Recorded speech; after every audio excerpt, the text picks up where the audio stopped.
आम्ही आमचं संपूर्ण आयुष्य आमच्या मुलाला यशस्वी बनवण्यात घालवलं. त्याचं शिक्षण, त्याची स्वप्न आणि त्याच्या भविष्यासाठी आम्ही आमचा प्रत्येक आनंद त्यागला. इतकंच काय, त्याला परदेशात पाठवण्यासाठी आम्ही आमची पिढीजात जमीन सुद्धा गहाण ठेवली. आम्हाला फक्त एवढीच आशा होती की आमचा मुलगा एक दिवस शिकून मोठा होईल, परत येईल आणि आमच्या त्यागाचा मान राखेल, आमची जमीन सोडवेल आणि आमच्या म्हातारपणाचा आधार होईल. पण नशिबाला काही वेगळंच मंजूर होतं. मुलगा परदेशात जाऊन यशस्वी तर झाला, पण यशासोबत तो आमच्यापासून खूप दूर जात गेला. हळूहळू त्यानं आम्हाला विसरावून टाकलं. आमची विचारपूस करणं सुद्धा त्याला गरजेचं वाटलं नाही आणि बघता बघता आमची पिढीजात जमीनही आमच्याकडून निघून गेली. सर्वात मोठं दुःख तेव्हा झालं जेव्हा माझे पती त्यांच्या शेवटच्या क्षणी फक्त एकदाच मुलाला पाहण्याची आस मनात ठेवून या जगाचा निरोप घेऊन निघून गेले. पण मुलगा त्यांना शेवटच्यांदाही पाहायला आला नाही. त्या दिवशी माझ्या आत काहीतरी तुटलं. एका आईचं हृदय जे आपल्या मुलासाठी कायम धडधडत होतं, आज दगडासारखं झालं. मी असा एक कठोर निर्णय घेतला ज्याचा विचार सुद्धा एका आईने करणं अशक्य वाटतं. पण त्या निर्णयाने माझ्या मुलाला असा धडा शिकवला की त्याचा आत्मा सुद्धा थरथरला. आज तो स्वतःच्या कर्माच्या ओझ्याखाली भरकटत आहे. तो वेदनेत जगत आहे आणि प्रत्येक त्या क्षणाची आठवण काढत आहे जेव्हा त्याने आपल्या आई वडिलांकडे दुर्लक्ष केलं होतं.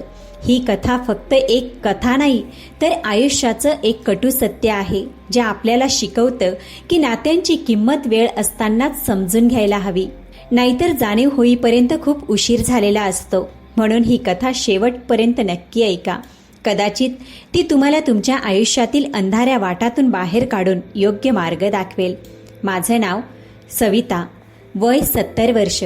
आज मी माझ्या आयुष्याच्या या शेवटच्या टप्प्यावर बसून माझा गेलेला भूतकाळ आठवते. तेव्हा मनात एक विचित्रशी वेदना दाटून येते. माझं लग्न नारंगरावांशी झालं होतं. ते स्वभावाने खूप शांत आणि कुटुंबाला एकत्र घेऊन चालणारे माणूस होते. लग्नानंतर काहीच महिन्यात घरात माझ्यावर आई होण्याचा दबाव येऊ लागला. सासू सासऱ्यांच्या डोळ्यात फक्त एकच स्वप्न होतं, नातवाचं. जेव्हा मी पहिल्यांदा गरोदर राहिले तेव्हा संपूर्ण घरात आनंदाची लाट पसरली. प्रत्येक जण येणाऱ्या बाळासाठी वेगवेगळी स्वप्न पाहू लागलं. पण त्या स्वप्नात कुठे ना कुठे मुलगाच होता. 9 महिने पूर्ण झाल्यावर जेव्हा मी माझ्या पहिल्या अपत्याला जन्म दिला तेव्हा ती एक मुलगी होती. त्यावेळी कुणी मला काही बोललं नाही, पण सगळ्यांच्या चेहऱ्यावरची हलकीशी निराशा मला स्पष्ट दिसली. सासूबाईंनी हसत फक्त एवढंच म्हटलं की पुढच्या वेळी मुलगा होईल. पण त्या हसण्यात मला अपेक्षित असलेलं आपलं पण नव्हतं. मी माझ्या मुलाला छातीशी घट्ट कवटाळलं आणि तिचं नाव काव्या ठेवलं. ती माझ्यासाठी जगातील सर्वात सुंदर गोष्ट होती. तिचं हसणं, तिचा निरागसपणा हे सगळं माझ्या मनाला शांतता देत होतं. मी आणि नारंग तिची खूप काळजी घेत होतो. तिला कोणत्याही गोष्टीची कमतरता भासू देत नव्हतो. पण मनाच्या कुठल्या तरी कोपऱ्यात ही गोष्ट राहूनच गेली होती की ती मुलगा नाही. आम्ही तिला देवाची देणगी समजून वाढवत होतो, पण तिला पूर्ण मनापासून स्वीकारण्यात कदाचित आम्ही दोघेही कुठेतरी कमी पडलो. काव्या जसजशी मोठी होत गेली तसतसं तिच्या निरागस डोळ्यात आमच्यासाठी अपार प्रेम होतं. पण आम्हाला ते जाणवलंच नाही की आम्ही नकळत तिच्याशी एक अंतर निर्माण करत आहोत, ज्याची किंमत पुढे जाऊन आम्हाला फार मोठी मोजावी लागणार होती. जेव्हा काव्या 2 वर्षाची झाली तेव्हा मी पुन्हा गरोदर राहिले. यावेळी घरचं वातावरण आधीपेक्षा वेगळं होतं, कारण आता सगळ्यांच्या अपेक्षा आणखीनच वाढल्या होत्या. सासऱ्यांपासून नारंगपर्यंत प्रत्येकाची हीच इच्छा होती की यावेळी मुलगाच व्हावा. हळूहळू गोष्ट इथपर्यंत पोचली की कसं तरी जुगाड करून बाळाचं लिंग तपासण्यात आलं. जेव्हा समजलं की माझ्या पोटात पुन्हा मुलगी आहे तेव्हा घरचं वातावरण अचानक बदललं. मला आजही तो दिवस आठवतो जेव्हा मला सांगितलं गेलं की या बाळाला जगात आणण्याची गरज नाही. माझं हृदय थरथरलं होतं. मला त्या निरागस जीवाला वाचवायचं होतं, पण सासरच्यांच्या दबावापुढे आणि नारंगच्या हट्टापुढे मी हतबल झाले. कुठेतरी माझ्याही मनात ही गोष्ट घर करून बसली होती की एक मुलगा असणं गरजेचं आहे, जो म्हातारपणी आपला आधार होईल. त्या दिवशी मी माझ्याच हातांनी माझ्या एका मुलीला गमावलं. ती वेदना अशी होती जी मी कधी शब्दात व्यक्त करू शकले नाही. पण हे इथेच संपलं नाही. काही महिन्यानंतर मी पुन्हा गरोदर राहिले आणि पुन्हा तीच गोष्ट घडली. तपासणीत पुन्हा मुलगी असल्याचं समजलं आणि पुन्हा एका निरागस जीवाचा बळी गेला. अशा प्रकारे हळूहळू 5 वेळा मी माझी कूस उजाड केली. प्रत्येक वेळी माझं शरीर अधिकाधिक अशक्त होत गेलं आणि माझं मन आतून तुटून चाललं होतं. पण त्यावेळी आम्हाला फक्त मुलगा हवा होता. या इच्छेने आम्हाला आंधळं करून टाकलं होतं. आज जेव्हा मी त्या क्षणाची आठवण काढते तेव्हा वाटतं की आपण माणुसकीच्या सगळ्या मर्यादा ओलांडल्या होत्या. पण तेव्हा हे समजत नव्हतं की आपण स्वतःच्या हातांनी स्वतःचं भविष्य उद्ध्वस्त करत आहोत. सततच्या गर्भपातांमुळे माझी तब्येत आता पूर्वीसारखी राहिली नव्हती. शरीर खूपच अशक्त झालं होतं आणि डॉक्टरही वारंवार इशारा देत होते की आता आणखीन धोका पत्करणं धोकादायक ठरू शकतं. पण नियतीला काहीतरी वेगळंच मान्य होतं. काही काळानंतर मी पुन्हा गरोदर राहिले आणि यावेळी तपासणी केली असता कळलं की गर्भात मुलगा आहे. ही बातमी ऐकताच संपूर्ण घरात जणू सणासारखं वातावरण तयार झालं. प्रत्येक जण आनंदी होता. जणू त्यांना जगातील सर्वात मोठा आनंद मिळाला होता. माझी मोठी मुलगी काव्या, जी आता साधारण 6 वर्षाची झाली होती, हे सगळं शांतपणे पाहत होती. तिला कदाचित पूर्णपणे समजत नव्हतं, पण इतकं मात्र तिला नक्की जाणवत होतं की जो मुलगा अजून या जगात आलेला नाही त्यासाठी घरात इतकं प्रेम आणि उत्साह का आहे. तिच्यासाठी मात्र असं कधीच झालं नव्हतं. 9 महिन्यानंतर माझा मुलगा वेदूचा जन्म झाला. तो क्षण संपूर्ण कुटुंबासाठी एखाद्या उत्सवापेक्षा कमी नव्हता. आजी आजोबांपासून नारंगपर्यंत प्रत्येक जण त्याला डोक्यावर घेऊन फिरू लागला.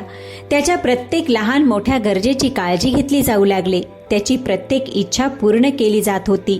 पण याच दरम्यान नकळतपणे माझी काव्याशी भेदभाव करायला सुरुवात झाली.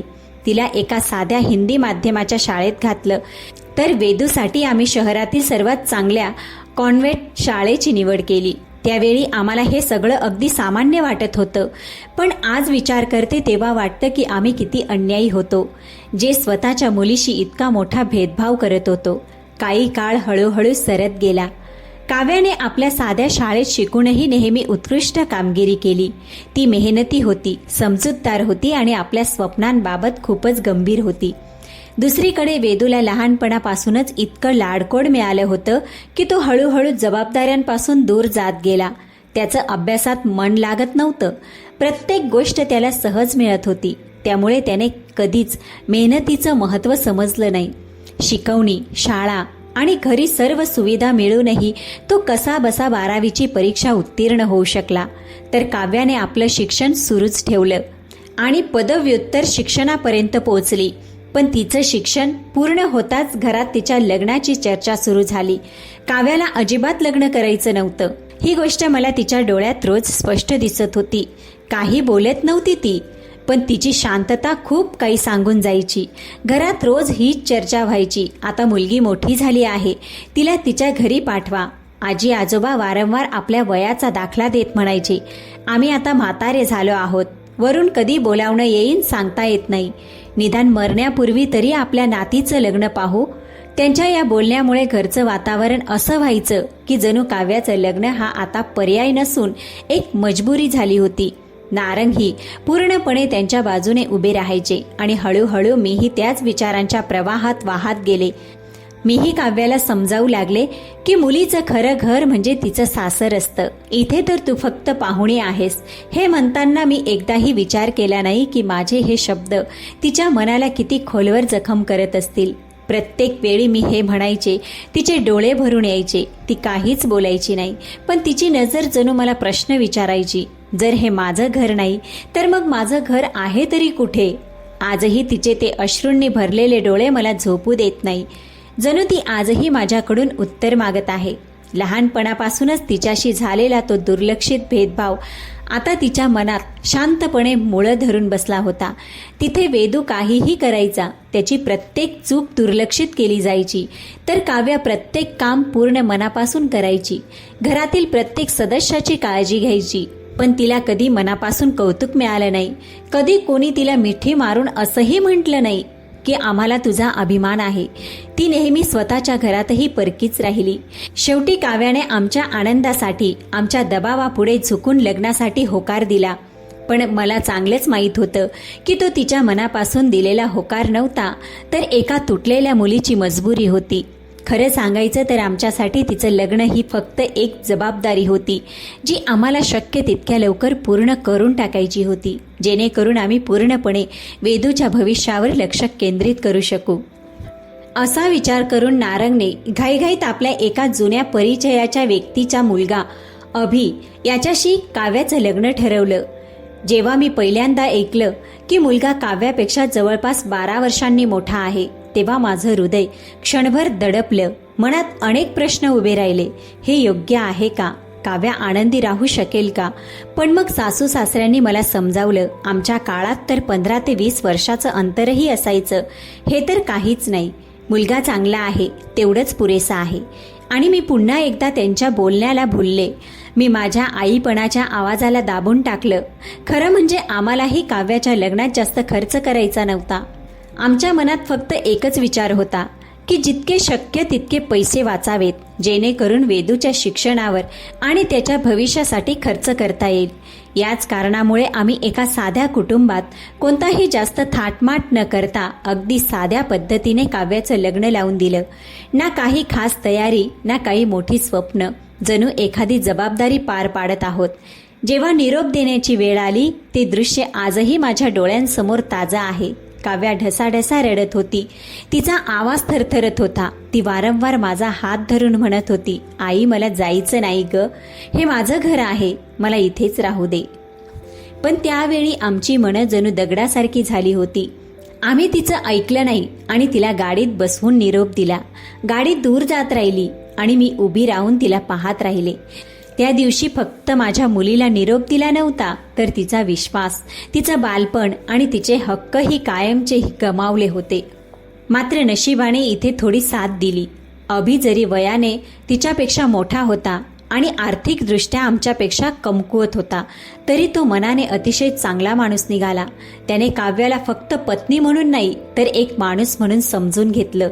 तिचं अपूर्ण शिक्षण पूर्ण करून घेतलं. तिला पुढे जाण्यासाठी प्रोत्साहन दिलं आणि तिच्या प्रत्येक स्वप्नाला स्वतःचं स्वप्न मानलं. हळूहळू काव्या तिच्या नव्या जगात रमली. स्वतःच्या वेदना मागे सोडून तिने स्वतःला सावरलं आणि इथे आम्ही हे समजून निर्धास्त झालो की चला, एक ओझं उतरलं. आता आपण पूर्ण लक्ष वेदूवर देऊ शकतो, त्याचं भविष्य घडवू शकतो. वेदूने कशीबशी 12वीची परीक्षा पास केली होती, पण त्याच्या निकालात ती चमक नव्हती ज्याची आम्ही नेहमी अपेक्षा केली होती. तरीही नारंगचं स्वप्न अठळ होतं.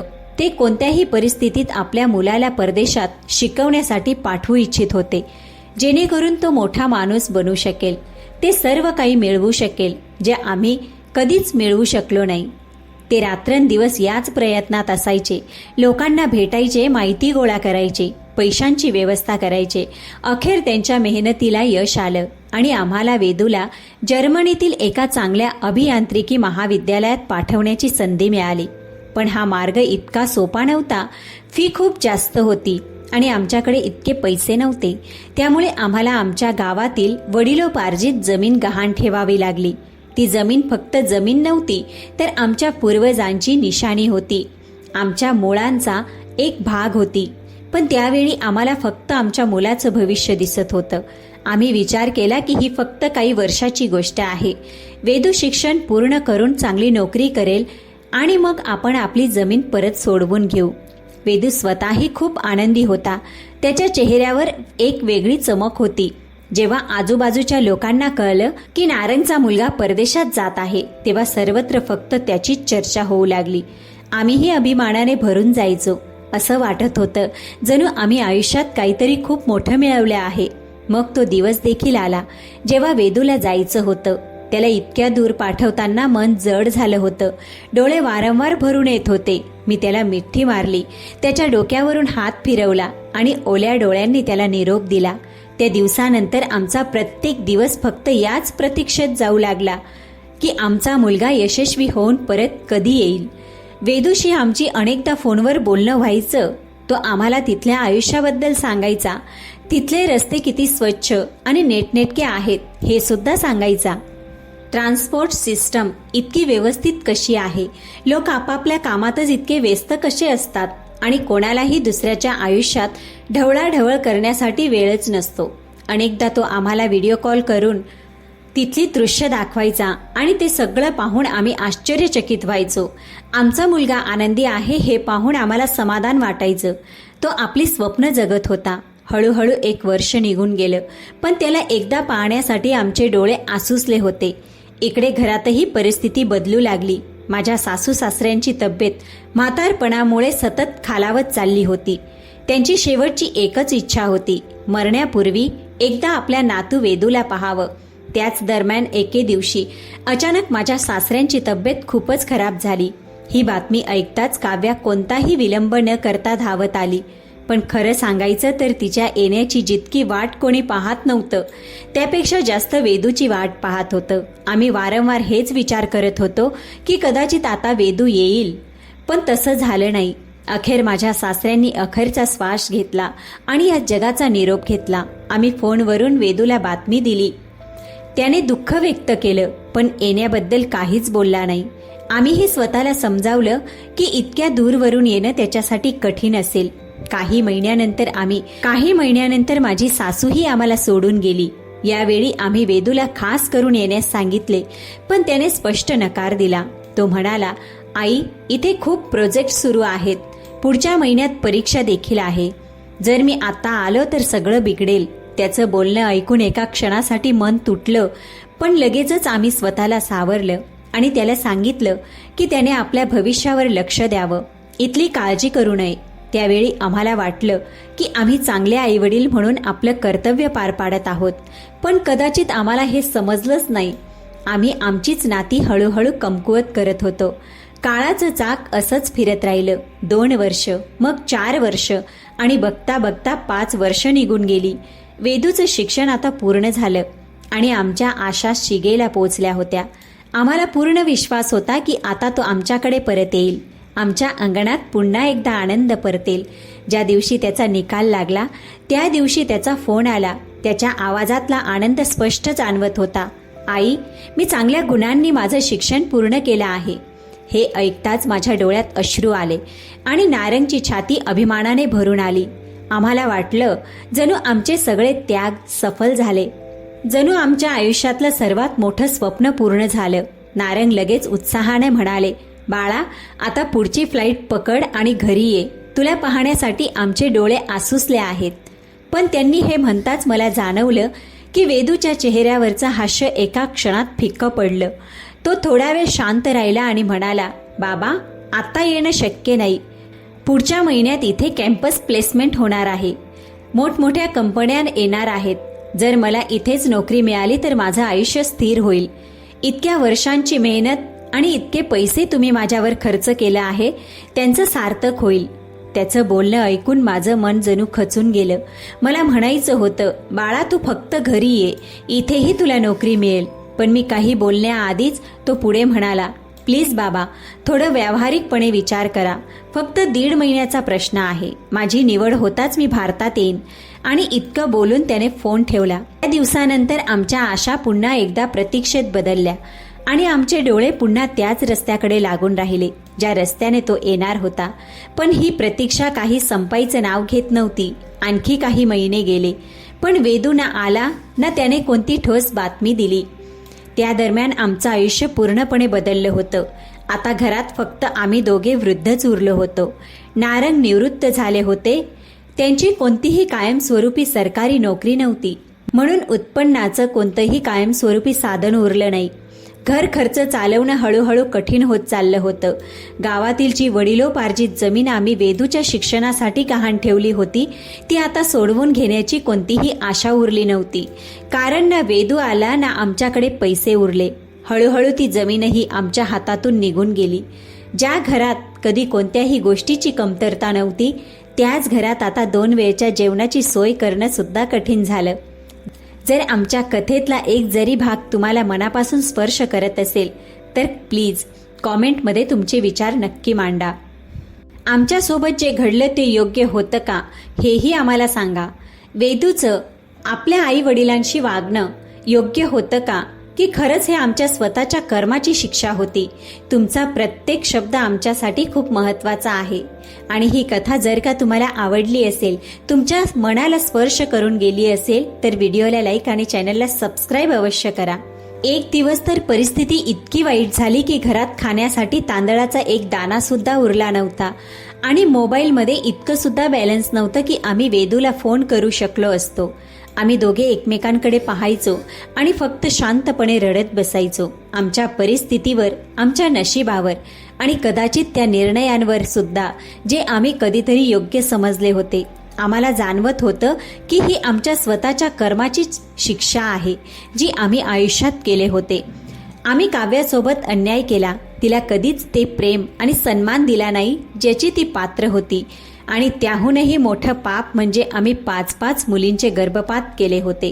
कदाचित हीच ती शिक्षा होती जी देव आम्हाला देत होतं, ज्यामुळे मुलाकडून आम्ही अपेक्षा ठेवली होती, ज्याला आम्ही आमच्या म्हातारपणाचा आधार समजत होतो.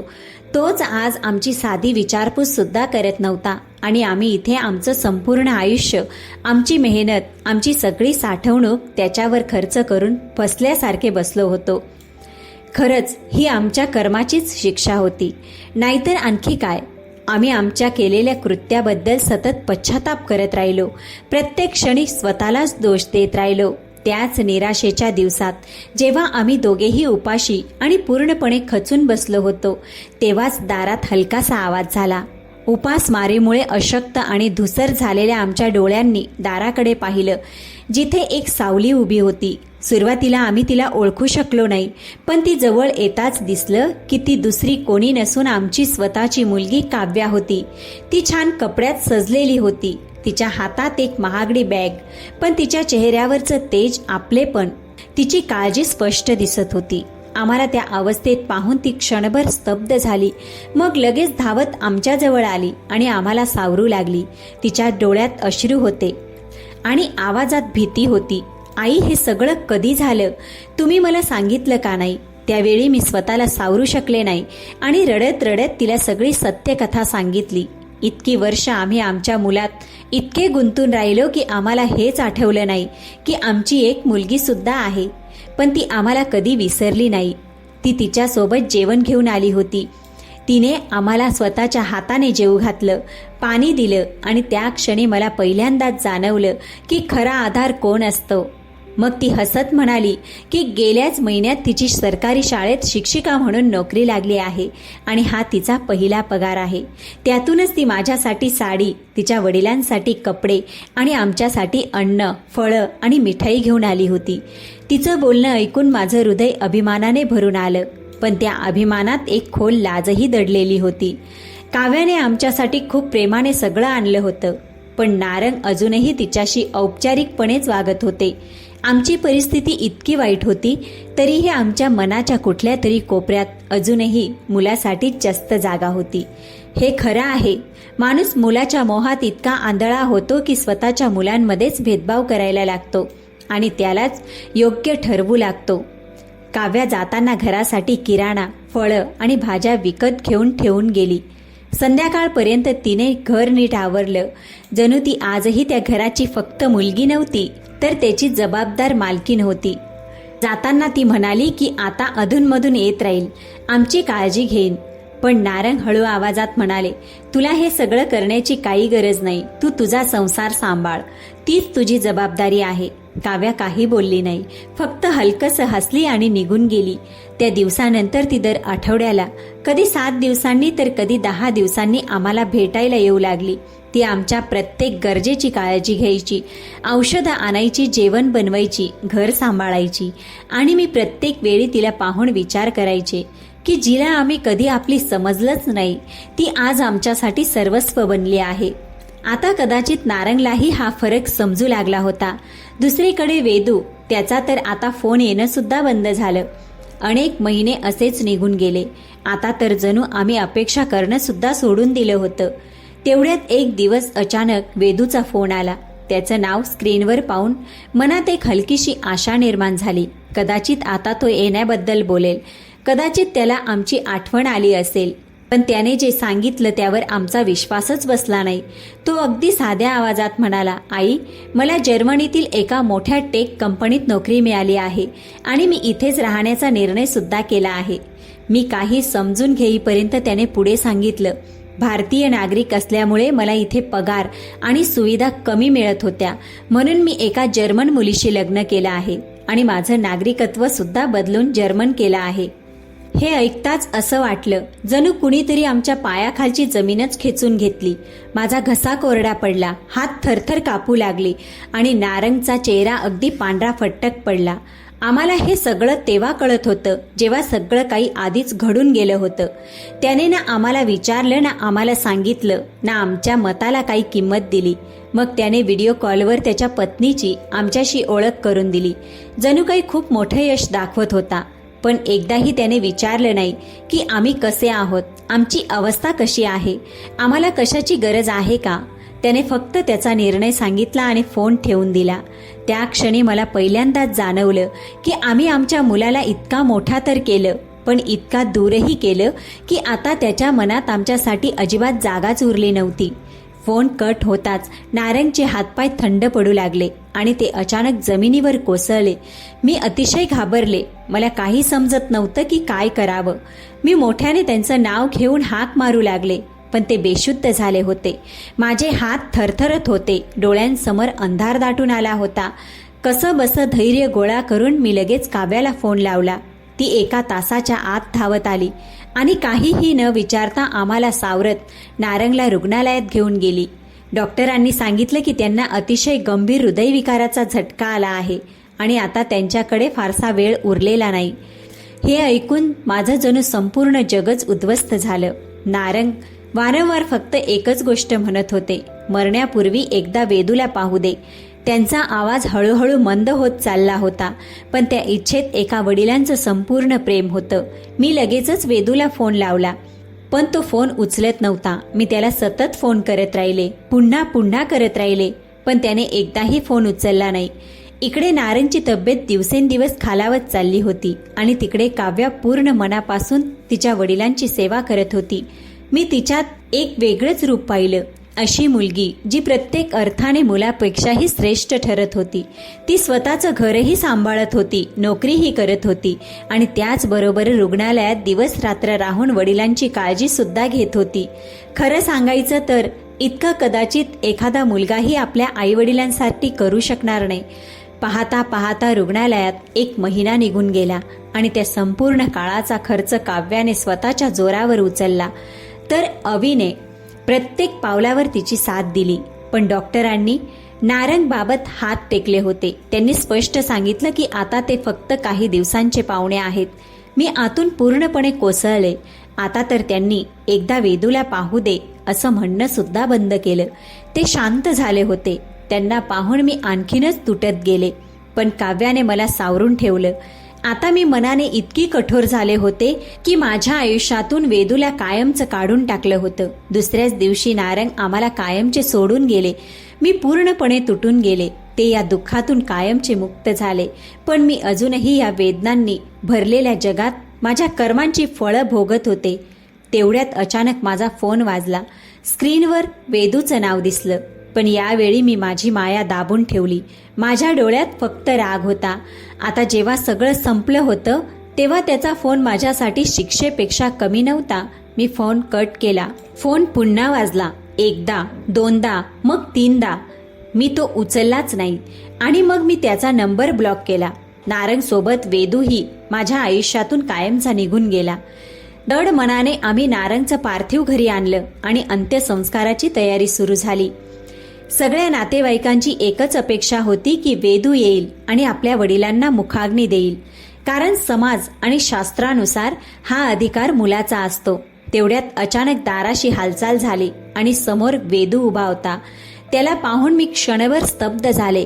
केस विस्कटलेले, डोळ्यात थकवा, चेहरा असा जणू त्याने सर्व काही गमावलं होतं. तो दारातच ढसाढसा रडू लागला आणि म्हणाला, आई मला माफ कर, मला खूप उशीर झाला. पण यावेळी माझ्या मनात त्याच्यासाठी कसलाही मऊपणा उरलेला नव्हता. जशी अंत्ययात्रा निघू लागली आणि वेदू खांदा देण्यासाठी पुढे आला, पण मी त्याला थांबवलं आणि स्पष्ट शब्दात म्हटलं, आता तुझा आमच्यावर कोणताही अधिकार नाही. तो म्हणाला, आई ते माझे वडील आहेत, त्यांना मुखाग्नी देणं हा माझा अधिकार आहे. पण यावेळी मी गरजत म्हणाले, हा अधिकार तू खूप आधीच गमावला आहेस. फक्त तू मुलगा आहेस म्हणून तुझे सगळे अधिकार कायम राहतील असं नाही. आमचा खरा आधार आमची काव्या आहे. तीच आमच्यासाठी सर्व काही आहे आणि मुखाग्नी सुद्धा तीच देईल. इतकं बोलून मी काव्याला पुढे केलं. तिच्या डोळ्यात अश्रू होते, पण तिच्या पावलात सत्य आणि धैर्य सुद्धा होतं. हळूहळू अंत्ययात्रा पुढे सरकली आणि वेदू तिथेच जमिनीवर बसून तुटून गेला.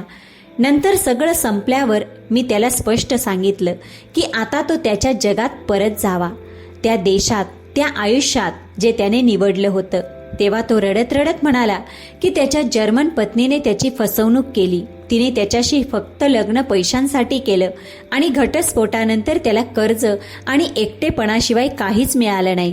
पण त्यावेळी माझ्या मनात त्याच्यासाठी अजिबात जागा उरलेली नव्हती. मी दार बंद केलं आणि तो बाहेर रडत राहिला. नंतर काव्याने मला समजावण्याचा प्रयत्न तर केला, पण मी नकार दिला. मी ते घर काव्याच्या नावावर केलं, कारण खरा हक्क तिचाच होता. आज मी माझ्या मुलीसोबत राहते. तीच माझा खरा आधार आहे. तीच माझं खरं जग आहे. आता मला कशाचीच खेद नाही, कारण मला माहीत आहे की हे सगळं माझ्या कर्माचं फळ होतं. हो, एक पश्चाताप मात्र कायम राहील की मी 5 मुलींना या जगात येण्यापूर्वीच संपवलं आणि काव्यासोबतही अन्याय केला. पण मनाच्या एका कोपऱ्यात समाधानही आहे की मी माझी चूक थोडी का होईना पण सुधारण्याचा प्रयत्न तरी केला. आज मी जे काही करू शकते ते सगळं काव्यासाठी करते, पण खरं तर ती माझ्यासाठी माझ्यापेक्षाही खूप जास्त करते. कदाचित मी खरंच भाग्यवान आहे, पण प्रत्येकाला अशी संधी मिळत नाही. तर प्रेक्षक मित्रांनो, सांगा, मी वेदूसोबत योग्य केलं का? मला त्याला दुसरी संधी द्यायला हवी होती का? तुमचं मत कॉमेंटमध्ये नक्की मांडा. आणि जर ही कथा तुमच्या मनाला भिडली असेल तर एक लाईक आणि शेअर अवश्य करा. कदाचित ती माझ्यासारख्या एखाद्या आईपर्यंत आणि नारंगसारख्या वडिलांपर्यंत पोहोचेल आणि त्यांना त्यांची चूक सुधारण्याची संधी मिळेल. चला प्रेक्षक मित्रांनो, चॅनलला सबस्क्राईब आणि हाईप करायला विसरू नका. भेटूया पुढच्या कथेसोबत.